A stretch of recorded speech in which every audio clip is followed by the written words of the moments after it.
さあ始まりました。乙武宏忠の情熱教室。さあ今回すごいですよ。いつもは普段私一人喋りでお送りしてるんですが、なんと今回から、スタッフの方が撮影に来てくださいました。よろしくお願いします。よろしくお願いします。やっと会えました。本当ですね。始まってからいつも遠隔でお願いをしていましたが、はい。今日はですね、こうして撮影していただける方も、来てくださったので、皆さんから普段乙武さん〇〇はどういう風にやってるのなんていう質問をね、寄せていただいてますので、実際にこんな風にやってますなんていうことをお見せしていけたらいいなと思っています。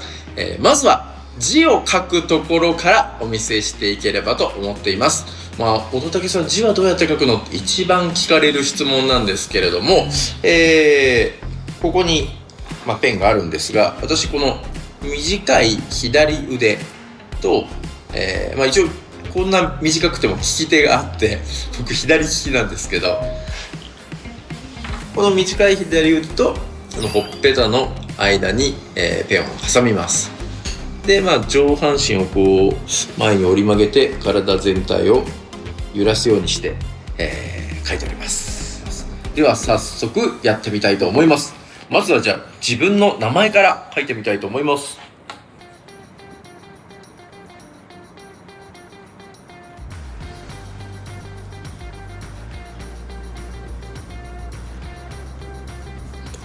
こんな感じでよいしょ、字を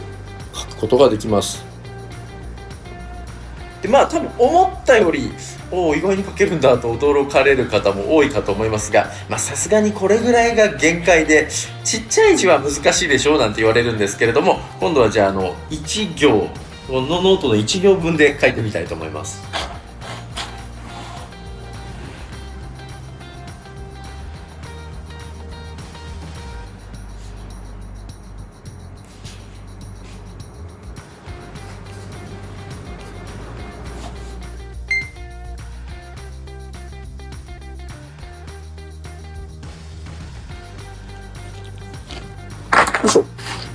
こんな感じで書けました。いかがでしょうか。というわけでですね、実際小学校通ってた頃から、こんな風にして授業中はノートを書いて勉強をしていました。もう学生の頃とかもこうやってやってたんですか？そうですね。小学生の頃からとか、もう幼稚園ぐらいからかな、字書けるようになったんですけど、こんな風にしてずっと書いてきました。でも途中からはね、やっぱり皆さんと一緒で、パソコンとか使う機会の多くなっちゃったんで、今ではそんな字書く機会なくなりましたけど、確かに僕らもないですね。ほぼないですね今。はい。でもほんとちっちゃい頃はずっとこうやって字書いてましたね。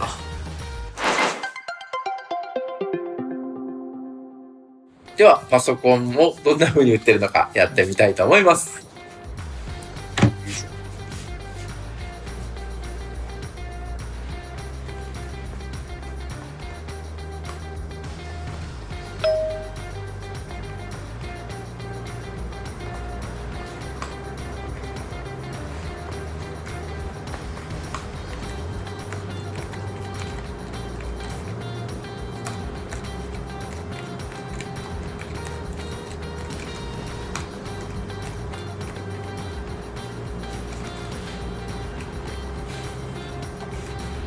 という感じで、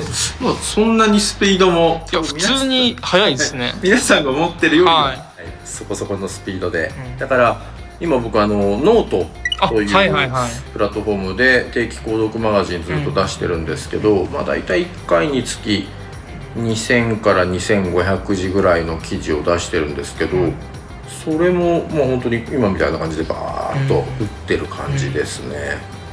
そうだ、ちなみにシフトキー使う時とかはどうしてるのって聞かれるんですけど、例えばびっくりマーク打つ時とか普通に打つと多分1って出ちゃうんですけど、そうですね、はい、シフトいりますね。一応この利き手じゃよく見ると、私左手と右手が太さが全然違うんですよ。確かに右手の方が結構太くて丸っこいんですね、で左手の方が細くなってるんですけど、これ偶然でちっちゃい頃手術をした影響で、その仕上がり具合にたまたま差が出たっていう感じなんですけど、だから良かったなと思うのは利き手の左の方が細くなってるんで、あんまりこういっぺんに2つのキーを押しちゃうことはないんですよ。右手だと結構それがあるんで、あんまり使わないようにしてるんですけど、シフトを打つ時だけはやっぱり右手を出動させないといけないんですね。で例えばびっくりマーク打つ時なんかはこの右手でシフトキーを押さえながら左手で押すとこうびっくりマークになるという感じです。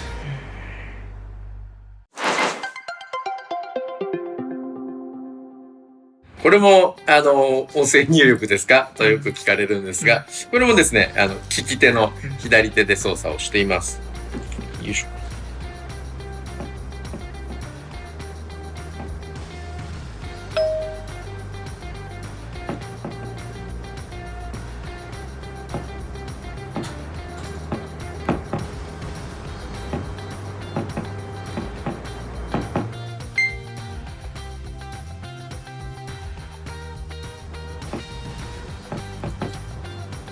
こんな感じですね。これせっかくだから実際打っちゃいましょう。はい。これ普通にフリック入力なんですね。そうなんですよ。そもそも僕ワープロを使い始めたのが小学校5年生。あ、それ早いっすね。そうなんですよ。当時の担任の先生がそれまでの担任の先生と正反対の教育方針で、4年生まで担任してくださってた先生はもうなるべく何でもみんなと同じように頑張ろうっていう先生だったんですね。でも5年生からの先生はいやお前の体だったらそれみんなと同じようにできないことがあるのはしょうがないと、だったら代わりのことでクラスに貢献すればいいんだって言ってくださって、それまで私ズボンとかをびしょびしょにしながらこう雑巾がけとかもしてたんですけど、その5年生の先生は、もう掃除とか一切しなくていいよと。でその代わりこのワープロで教室に貼る掲示物とかお前が作れって言われて、分かりましたって言って掃除の代わりに僕はそういうワープロでクラスの掲示物を作るようになったので、そこからやってたんで結構早いですね。なるほどですね。というわけで今回は字を書いたり、パソコンを打ったり、そしてスマホをいじったりというところを見ていただきました。これからもですね皆さんのリクエストがあれば、こんなことにチャレンジしてみたとかこれはこんな風にやってるよなんていうのをお見せしていけたらと思ってます。ぜひぜひコメント欄に、リクエストなどあればお願いします。以上乙武宏忠でした。高評価とチャンネル登録よろしくお願いします。